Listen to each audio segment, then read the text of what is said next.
Saludos. Hoy en el podcast Recursos Humanos con Calle vamos a discutir lo que es la ley de impedimento para las personas con discapacidad en el lugar de trabajo, ¿no? Y nos acompaña la licenciada Jessica Guardiola, quien es especialista en asistencia técnica en el Centro de la ADA del Noreste a través de Mavi. ¿Cómo estás, Jessica?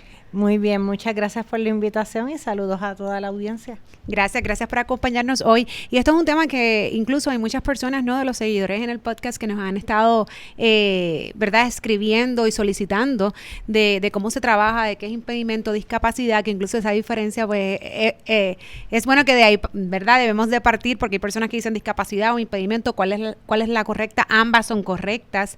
¿Qué leyes a nivel estatal y federal regulan esto que es tan importante, ¿no?, en el sector laboral? Así que comencemos.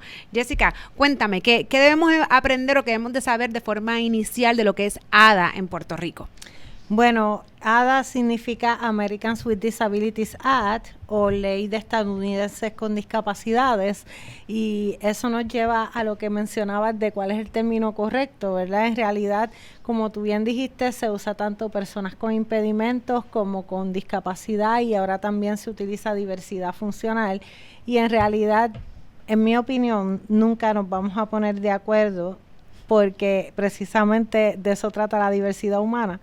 Pero sí utilizamos mayormente persona con impedimentos porque es la que utiliza la ley en Puerto Rico, o discapacidad como traducción de disability, y el que prefiere usar diversidad funcional lo puede utilizar. En realidad lo importante es que no se use en términos como impedido, discapacitado, sino que sea persona con impedimentos o persona con discapacidad o con diversidad funcional. Perfecto. Y entonces, ¿quiénes son las personas que tendrían que estar acá en Puerto Rico, ¿no?, que están bajo la ley? Porque a nivel privado, pues le cubre a algunos patronos, no a todos, en ambos sectores, tanto estatal y federal, mientras que en el ambiente público, ¿no?, en lo que es la industria pública, pues entonces sí, es una responsabilidad, ¿verdad?, para todos los sectores públicos. En términos de los patronos cubiertos, la ADA cubre patronos del gobierno estatal y municipal. El gobierno federal como patrono está cubierto por otra ley, que es la ley de rehabilitación, pero la ADA también cubre patronos privados con 15 empleados o más.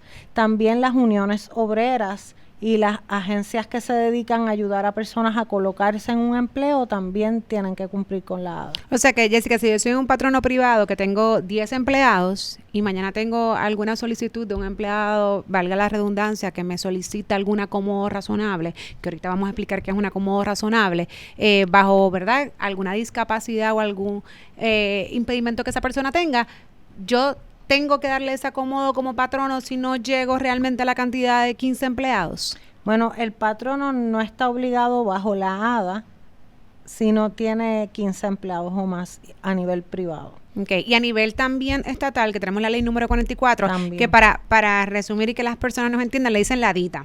Eso en Puerto Rico la llaman ladita, pues porque es bien parecida a la ADA, pero es la nuestra estatal, y por lo digo de referencia, ¿no?, para que cuando nos continuemos acá comunicando, pues podamos hacer la diferencia entre la ADA y la ADITA. Ok, así que ya tenemos estos patronos privados que tienen 15 empleados o más y sí tienen que cumplir con lo que es la regulación de ambas leyes, ¿no? ¿Qué básicamente es lo que requiere esta ley? Igual oportunidad de empleo para las personas con impedimentos, personas cualificadas con impedimentos.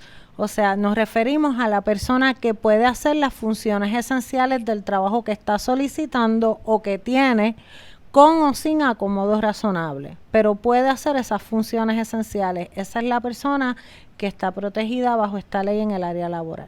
Dijiste algo que es bien importante y es clave para lo que, ¿verdad?, esta ley define, y que es importante que tanto los empleados como los patronos tengan esa información porque es cualificado. Me explico. Si es una persona que va a hacer ciertas tareas y tiene esta posición, no, y dentro de sus tareas esenciales, su, ¿verdad?, la condición o situación o impedimento que tenga no lo permite o no le permite realizar esas tareas, entonces ahí pudiésemos o no hacer un acomodo razonable, como si, por ejemplo, hubiese algún impedimento en el cual nada tiene que ver con las tareas esenciales. Y por eso quiero, ¿verdad?, hacer esa distinción en lo que es cualificado. Y yo creo que vamos a dar ejemplos que va a ser mucho más fácil que los que nos escuchan puedan entender a lo que yo me refiero cuando viene esa solicitud, ¿verdad? Que llega a recursos humanos de acomodo razonable, que todo el mundo habla de acomodo razonable. No, pues entonces haz un acomodo razonable. Pero ¿y cómo es el acomodo razonable? ¿Y cuál es el proceso para hacer un acomodo razonable? Que eso viene después. O sea que si yo tengo este empleado que en efecto solicita un acomodo razonable, ¿cómo yo, patrono, puedo medir y puedo identificar si en efecto, ¿verdad?, es una persona que tiene el beneficio, no lo tiene, qué se puede hacer, qué opciones hay? Bueno, hay varias preguntas a la vez. Primero, ¿cómo identificamos que hace falta un acomodo? ¿Cuál es el proceso? Puede ser que la misma persona, ya sea solicitante o empleado, haga una solicitud de acomodo razonable y no tiene que utilizar ni siquiera el término acomodo razonable, ni siquiera mencionar la ley ADA o la ley estatal. Simplemente yo decir, por ejemplo, yo estoy teniendo problemas para realizar cierta función debido a que tengo problemas con la silla, por ejemplo. Pues ya esto me está levantando una bandera como patrono de que ahí puede estar siendo eso una solicitud de acomodo razonable. O sea, tengo una dificultad para realizar alguna de las funciones de mi trabajo o para realizar cualquier etapa en el proceso de reclutamiento. Porque el objetivo del acomodo razonable es precisamente que la persona pueda hacer las funciones esenciales de su trabajo y que pueda tener un proceso de reclutamiento equitativo o tener los mismos beneficios que los demás empleados en su misma posición. Entonces, como ejemplo, ¿qué sería un empleado que no está cualificado? Un empleado que no puede hacer las funciones esenciales de ese trabajo ni siquiera con un acomodo razonable. Correcto. Por ejemplo, una persona que no tiene ningún impedimento y trabaja de chofer y de repente le sucede algo que se queda ciega. ¿Qué acomodo razonable puede tener esa persona para hacer las funciones esenciales de su trabajo? Ninguno.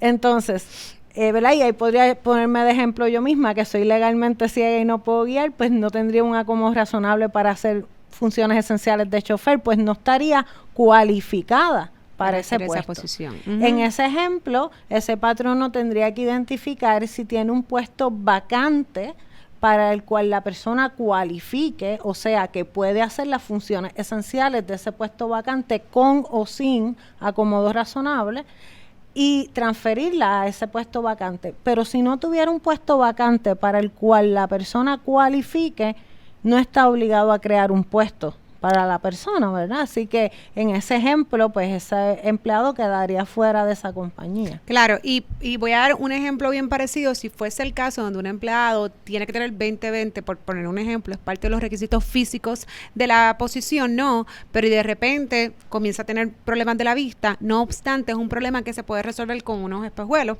Por ejemplo, pues ese acomodo sí sería un acomodo para ese tipo de puesto donde cuando yo entonces me pongo los espejuelos, tengo 20/20, pues no hay problema para realizar las funciones esenciales. Debería ser un acomodo razonable y que ambas partes pudieran cumplir, ¿correcto? Sí. En ese ejemplo, o sea, hay que clarificar que, por ejemplo, unos espejuelos específicamente son un equipo personal, ¿verdad? Uh-huh. Y por ejemplo, un patrono no estaría obligado a proveer unos espejuelos, pero por ejemplo sí podría proveer un acomodo como un equipo de magnificación para que la persona pueda ver mejor los documentos o un programa de computadoras que usamos personas ciegas para leer los documentos en la pantalla, lo que sea más efectivo para la persona. Ahora, el ejemplo de los espejuelos, pues en ese ejemplo específico, igual que por ejemplo, digamos, audífonos, pues ya son artículos que se consideran de uso personal, que no es un equipo que pueda incluir un acomodo razonable. Sin embargo, si el patrón no tiene conocimiento, pues entonces sí le puede exigir a este empleado que use sus espejuelos para poder cumplir, obviamente, con los requisitos del puesto, porque a veces pues entonces también están estas herramientas, ¿no? Como bien mencionas, y son de uso personal o de responsabilidad personal, no obstante el individuo no las quiere utilizar o no las utiliza todo el tiempo y debe tenerlas para entonces poder cumplir con las especificaciones del puesto. Claro, si el puesto requiere que tú tengas una cantidad de vista mínima y tú no la tienes, con o sin espejuelos, no la tienes, pues no estás siendo cualificado para ese puesto. Y es importante aclarar que sí se pueden poner limitaciones, ¿verdad?, que excluyan a personas con discapacidades de ciertas tareas o trabajos, como por ejemplo el de chofer que mencionamos, ¿verdad? Que hay una persona como yo, que soy legalmente ciega, pues no puede cualificar para ese trabajo. Sin embargo, esos requisitos siempre tienen que estar atados con las funciones que va a realizar la persona, ¿verdad? No se puede excluir a personas con discapacidad poniendo requisitos que los excluyan si no están relacionados directamente con las funciones que se van a realizar. Y una pregunta, para que esa cómo se pueda dar, esa condición debe ser permanente. Mira, la ADA define discapacidad como cualquier condición física o mental que limite sustancialmente en por lo menos una de las actividades principales de la vida, que son esas que cualquier persona sin impedimentos hace cotidianamente sin mayor dificultad, desde respirar, ver, oír, incluso trabajar, comunicarse, concentrarse. Ahora, la ley de las enmiendas a la ADA nos clarificó que esa frase de actividades principales de la vida incluye lo que es el funcionamiento de los sistemas del cuerpo. O sea que si una persona tiene una limitación sustancial en el funcionamiento de su sistema respiratorio, digamos, pues eso se va a considerar que es una discapacidad bajo la ley. Entonces, en términos del tiempo que va a durar, la ley de enmiendas a la ADA nos dice que se va a considerar que es una condición temporera si tiene dos factores. Número uno, que no va a durar más de 6 meses. Y número 2, que no va a conllevar una limitación sustancial. Entonces, si tiene esos dos factores, no se va a considerar que es una discapacidad bajo la ADA. Pero si conlleva una limitación sustancial, independientemente del término de tiempo que dure esa limitación sustancial, se va a considerar una discapacidad. Sí, y te pregunto, porque yo sé que esa duda la tienen muchos, ¿no? Donde mencionan, no, pues si no es una condición permanente, pues no está bajo, ¿verdad? No está cubierta bajo ADA. No obstante, como bien mencionas, hubo una enmienda donde entonces se mencionaron incluso a tipo de ejemplo algunas de las condiciones que no son necesariamente físicas, que están cubiertas bajo lo que es la ley ADA. Y por ejemplo, mencionas depresión. Y traigo el tema de depresión porque pues sabemos, ¿verdad? En Puerto Rico estamos viendo unos tiempos de mucha problemas de salud mental en el trabajo, ¿no? Que afectan el lugar de empleo y pues la depresión es una condición que se ve todo el tiempo. La realidad es que se ve mucho más ahora que en el pasado. Entonces, ¿cómo vamos a realmente saber la depresión comúnmente? No siempre, pero sí puede ser una condición temporera, ¿no? Que se trabaje por un tiempo y pues esa condición, pues esa persona, el empleado, no la vuelva a tener o no la tenga por un periodo largo, ¿no? Entonces, ¿cómo la vamos a considerar? ¿Cómo vamos a tratar ese tipo de condición bajo un acomodo razonable? Podemos clasificar las condiciones en dos tipos, ¿verdad? Las que son visibles y las que son invisibles. Aunque algunas como la mía también a veces puede ser visible y a veces invisible, pero bueno, vamos para simplificarlo a hacer esas dos categorías. Pues cuando la necesidad del acomodo es obvia, o sea, cuando es visible, la obligación de proveer un acomodo es inmediata porque tú estás viendo la necesidad. Ahora, si es una condición como la depresión, que es una condición invisible, pues ahí es que la ADA permite que se solicite alguna documentación, en este caso del especialista correspondiente, para que sea el especialista quien indique cómo esa condición podría afectar en esa persona hacer las funciones esenciales de su trabajo. Ahora, en determinar si es una discapacidad o no bajo ADA, el criterio siempre va a ser si crea una limitación sustancial para alguna, aunque sea una de las actividades principales de la vida. Y si es trabajar, pues eso lo debe certificar el especialista, que hay una limitación sustancial para trabajar debido a esa condición. Es importante que cojan nota los patronos y los departamentos de recursos humanos, porque esta responsabilidad no recae realmente 100% en el patrono. El patrono tiene una responsabilidad de pasar esa solicitud por un proceso donde pues al final del día se identifique si luego de recibir todo el insumo, en efecto, esa persona está capacitada o no para seguir con sus funciones o hacerlas, ¿no? Porque vamos a hablar ahorita también lo que son los candidatos a empleo. No obstante, quien tiene que proveer esa información es el médico. Eso es bien importante porque no somos profesionales de la salud. Ahora, el médico también tiene que recibir toda esa información de parte del patrono, ¿no? De cuáles son las funciones esenciales, porque en ocasiones, pues, sí he visto donde hay ciertos médicos que llenan los documentos, los formularios médicos muchas veces son hechos por el patrono, ¿no? Y no, entonces yo veo que en ocasiones los médicos llenan, pero realmente no entienden la posición. Realmente no saben cuáles son las funciones esenciales de ese puesto, porque cada organización tiene sus propias necesidades, tiene sus propios puestos de trabajo, e incluso lo que a lo mejor hace un asistente administrativo en tu organización no necesariamente es lo mismo que hace el asistente administrativo en la mía. O sea que esa comunicación, ya sea por escrita, verbal o verdad, que ese médico, ese profesional de salud reciba, es bien importante al momento de entonces poder llenar los documentos para hacer una evaluación responsable. Y otra cosa que también es importante es que obviamente pues sea con el especialista, ¿no? Porque lo mismo, si tenemos una discapacidad de X o Y, lo que fuese, pues es esa persona que es el experto en esa área en particular quien puede decir sí o no, porque no podemos exponer tampoco a la persona, ¿no? O al empleado a algún tipo de peligro. Y en el área de trabajo hay muchos lugares que son de riesgo.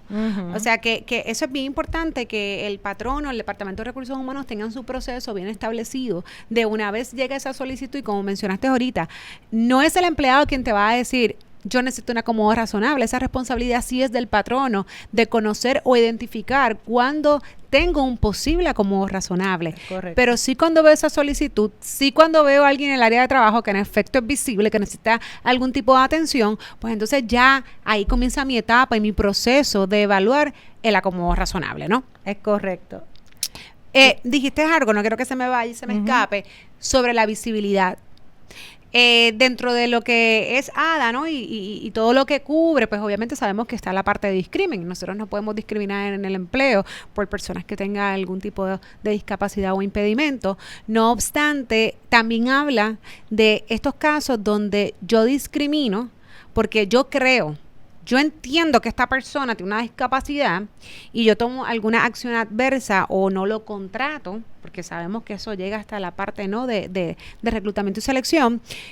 Al final, esa persona no tiene ninguna condición que está clasificada bajo la ley, pero entonces yo tengo una responsabilidad legal porque yo tomé una acción creyendo que sí. ¿Tú nos puedes explicar un poco más de eso? Sí, es que la ADA básicamente protege contra la discriminación por discapacidad a 3 categorías de personas. La primera es quienes son discriminadas porque tienen un impedimento o discapacidad. Ese no hay que explicarlo mucho. La segunda es las personas que son discriminadas por haber tenido un historial de haber tenido una discapacidad en algún momento, aunque en el momento no la tienen.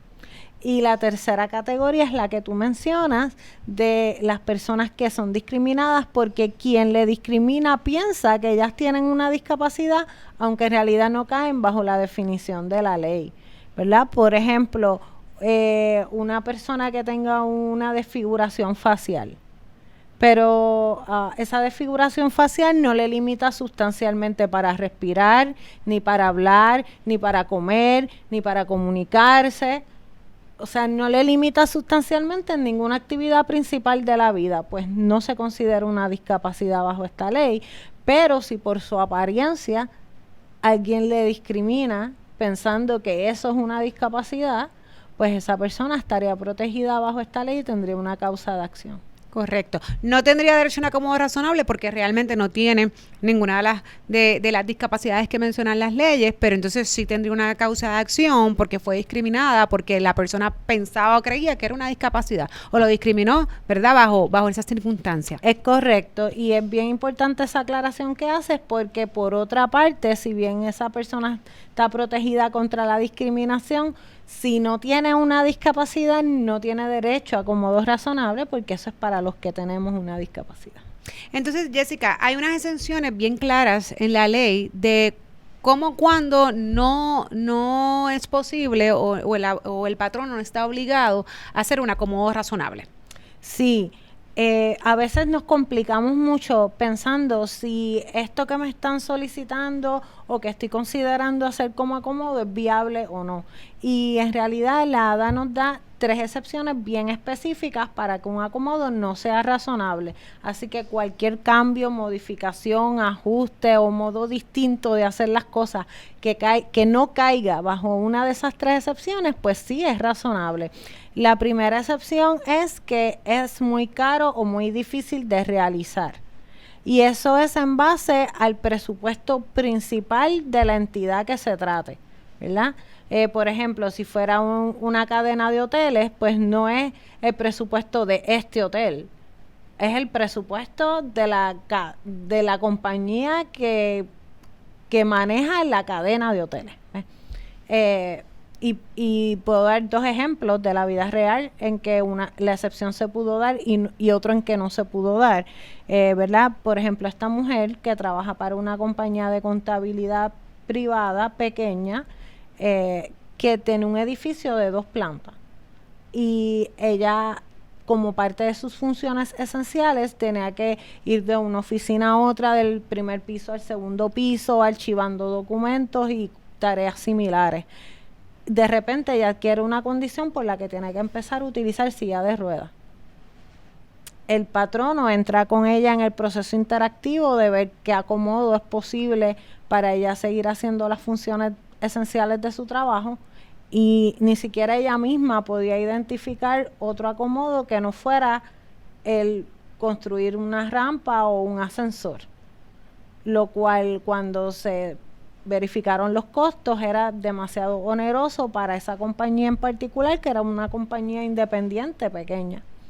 Así que como ellos no tenían un puesto vacante para el cual ella cualificara y le pudieran transferir como acomodo razonable, en ese caso específico se determinó que sí se pudo dar esa excepción de que el único acomodo posible era demasiado caro o difícil de realizar para ese patrono en específico. Ahora, tenemos este otro caso de este caballero que usa silla de ruedas y trabaja para una compañía multinacional que tiene un edificio de una sola planta. Ellos remodelan sus instalaciones y le mandan a hacer una alfombra especial. Cuando ellos abren las instalaciones para la reinauguración, cuando el empleado va a entrar, se quedó atascado en su silla de ruedas en la alfombra que mandaron a hacer, no podía moverse bien en la alfombra. Entraron en el proceso interactivo a ver qué acomodo se podía hacer en esa situación, y como era una compañía con muchos recursos, pues esta excepción de que era muy difícil o caro hacer un acomodo no se pudo presentar. Eventualmente la compañía compró una silla de ruedas electrónica, le mandó a hacer unas gomas especiales para que pudieran moverse bien en la alfombra. Obviamente la silla es del patrono, ¿verdad? Y el empleado llega por la mañana, se transfiere de su silla a la del patrono y la utiliza allí, y cuando termina pues se transfiere de vuelta a la suya y se va. Así que en ese ejemplo en ese caso no se pudo dar esa excepción de que era muy caro o muy difícil, porque eso es en base a los recursos principales que tenga la compañía que sea que opere ese sitio. Claro, y lo que sea resolver de la forma que se pueda en efecto ese empleado realizar sus tareas, como bien mencionas, sin ser una carga muy onerosa para lo que es el patrono, porque por ejemplo en el tema de la alfombra, a lo mejor una opción era, pues voy a cambiar la alfombra completa, pero obviamente él buscó otra opción que también resolvía la situación, que el empleado se sentía satisfecho, podía realizar sus funciones y tampoco entraba en un gasto, ¿verdad?, mayor, que era pues entrar en todo el cambio del piso, etcétera. Otra cosa que también se escucha muchas veces, Jessica, es que el yo hacer un acomodo, aunque puede parecer algo sencillo, y te lo voy a mencionar que con el ejemplo que diste, por ejemplo, de esta persona que está en el primer piso, se dice, y pues obviamente el patrón en ese caso no pudo incurrir en los gastos de un elevador, una rampa para un segundo nivel. No obstante, hay empleados que te hacen esta solicitud y te dicen, bueno, pues cámbiame con el puesto de la persona del lado, por ponerte un ejemplo, es hipotético, que esa persona dentro de sus responsabilidades, que yo las puedo hacer, porque estaría capacitado para hacer esas funciones, pero no tiene que subir al segundo nivel.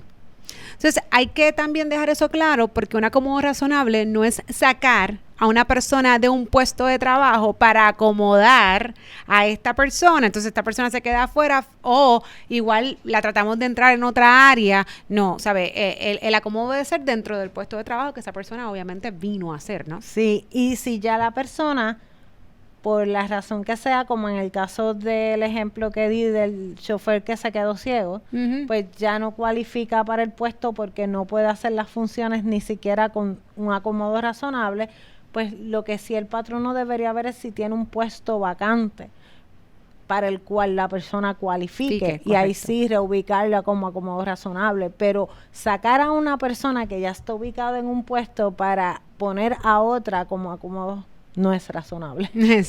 Entonces, también mencionaste, hay unas exenciones en la ley y es unas condiciones, donde la ley es bien clara que dice, mira, si hay empleados que están en uso, por ejemplo, de sustancias controladas, eso no cae dentro de lo que es la ley ADA, no hay acomodos razonables. ¿Cuáles son en específico? Bueno, la ADA es clara en ese aspecto de que las personas que son usuarias de sustancias controladas no están cubiertas por la ADA.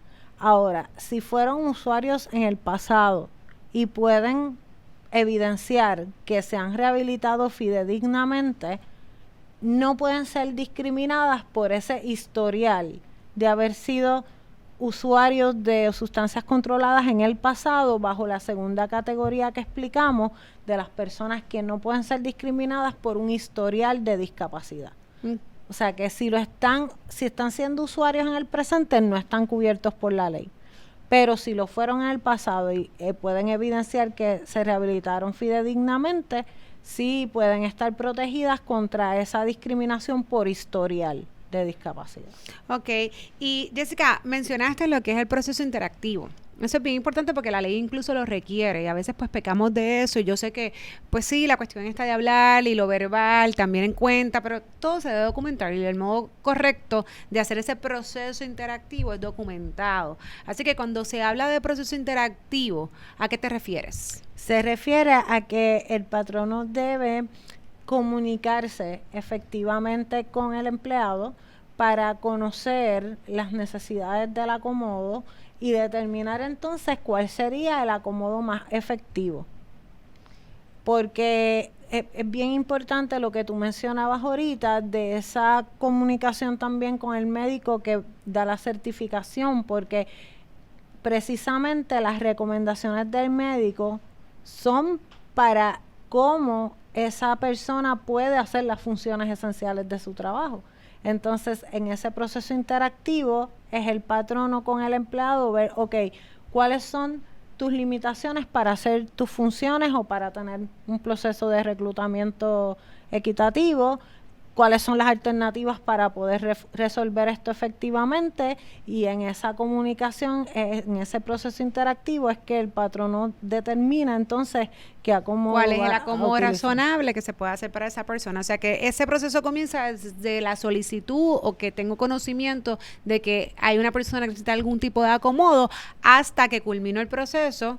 Y entonces digo, el acomodo va a ser este no, o no hay oportunidad, o hay una vacante, como fuese, ¿no? Pero ese proceso es desde el día 1 hasta que cierro, ¿verdad?, mi caso. Así que es bien importante que los patronos, los departamentos de recursos humanos guarden evidencia y documentación de todo ese proceso y que siempre en el proceso, como mencioné anteriormente, hay un profesional de la salud que obviamente de él tienen que venir las recomendaciones para entonces luego el patrono poderlas adaptar a su realidad, ¿verdad? Y al tipo de negocio que esa persona pues vino a hacer. Es bien importante, y yo voy a decir algunos de los remedios, ¿verdad? Que el incumplimiento de esta ley pudiese llevar a cabo a los patronos, y es daños compensatorios, punitivos, salarios dejados de devengar, reinstalación en el empleo, paga prospectiva, honorarios de abogado, y por ahí hay unos cuantos más.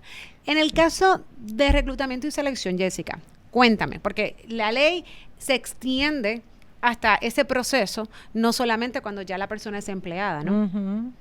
Cuando una persona viene a solicitar algún tipo de empleo, ¿no?, y está durante ese proceso de reclutamiento, los criterios de evaluación deberían de ser exactamente los mismos que si la persona estuviese empleada. Oh, sí. Y si hay un documento, ¿verdad?, donde el patrono debería llenar, y está establecido por ley, ¿no?, de que, pues, igual las personas no se tienen por qué identificar, es opcional, pero sí el documento debería estar lleno en ese proceso de reclutamiento y de contratación, ¿correcto? Sí. ¿Te refieres también a cuando se pregunta acerca de si hay una discapacidad? Correcto. Porque lo que pasa es que hay algunas compañías, por ejemplo, compañías que tienen contratos con el gobierno federal, Uh-huh. tienen que cumplir con unos requisitos de la ley de rehabilitación Uh-huh. que les requiere que tienen que tener hasta un 7% de empleados con alguna discapacidad. Entonces, para tratar de cumplir con eso, preguntan en el proceso de solicitud y eso se le llama acción afirmativa. Correcto. O compañías, por ejemplo, como Mavi, para la que yo trabajo, que voluntariamente, proactivamente quieren reclutar a personas con discapacidad, entonces quieren hacer esa pregunta. Y eso es lo que llamamos acción afirmativa. Ahora, cuando esto se pregunta, número uno, la pregunta siempre tiene que ser voluntaria. No se puede obligar a la persona a contestar. Por eso en los formularios muchas veces se da la alternativa sí, no o no quiero contestar. Correcto. Y una persona teniendo una discapacidad incluso, pues si su discapacidad es invisible, pues no está obligada a divulgar que tiene una discapacidad a menos que solicite un acomodo razonable. Claro, y aunque no está obligado, y a eso, por eso es que traigo el tema, lo que quiero decir es que los candidatos a empleos no deberían sentir ningún tipo de temor, ¿no? Uh-huh. de poder darle información, porque la realidad es que están cubiertos. Sí. También bajo la ley, ¿verdad?, que cualquier criterio, obviamente, de no contratar esa persona no debe ser porque tiene algún tipo de impedimento o discapacidad. Simplemente, pues, obviamente, en el proceso de evaluación hay varios criterios que se miran, ¿no? Como cualquier proceso de reclutamiento regular. Sí. No obstante, el hecho de que una persona tenga algún tipo de discapacidad no debe ser uno que si volvemos al inicio, si cumple obviamente con las cualificaciones y los requisitos del puesto, no debería ser algún tipo de impedimento realmente para poder contratar a esa persona. Exacto, como bien dijiste, el proceso de evaluación del candidato siempre debe ser el mismo. Correcto.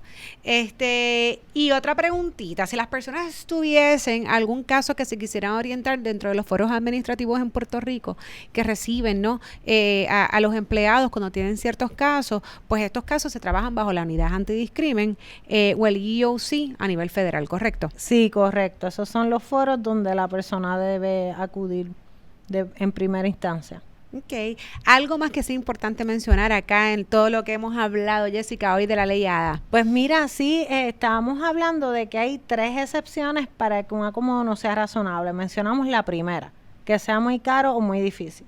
Okay. La segunda es que haya una alteración fundamental de la naturaleza de la actividad o del servicio que se lleva a cabo. Por ejemplo, digamos que a mí, que soy legalmente ciega, me contratan como mesera en un nightclub. Y yo pido que para poder ver mejor cuando tomo las órdenes de los clientes, suban las luces. ¿Eso sería razonable? Ok, no estás Pues, en un night En club. un nightclub, pues no, ¿verdad? Porque si suben las luces, pues se convertiría en un day club, ¿verdad? Entonces, en ese ejemplo, acomodo no sería razonable porque altera la naturaleza de la Del actividad negocio. del servicio que se lleva a cabo. No es que no me puedan hacer otro, por ejemplo, ponerme una bombillita en la libretita, ese sí podría ser razonable. Correcto. Pero ese que yo estaba pidiendo no sería razonable y caería bajo esa segunda excepción. Okay. La tercera excepción para que un acomodo no sea razonable es que representa una amenaza real, no es especulativa, no es basada en estereotipos ni en prejuicios, sino basada en evidencia, una amenaza real a la salud y la seguridad en ese ambiente. Para el empleado, para sus compañeros. Para los demás que están en ese ambiente. Okay. Les voy a dar dos ejemplos de la vida real, uno en que la excepción se dio y otro que no. Tenemos este caballero que tiene un diagnóstico de epilepsia. Solicita trabajo en un laboratorio donde trabajan con tubos de ensayos de vidrio y químicos y todas esas cosas. El patrono le dice, pues si tú tienes epilepsia yo no te puedo contratar porque tú representas una amenaza a la salud y la seguridad en este escenario.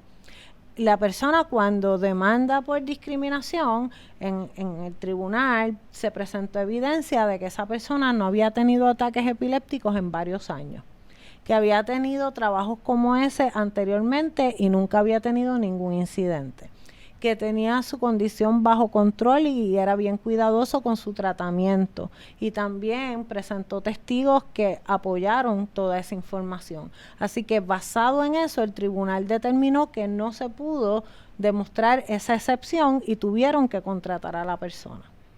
Ahora, tenemos este otro caso de este joven que trabaja en un dealer de carros y su supervisor se percata de que en una reunión de personal se queda como estático, como ausente.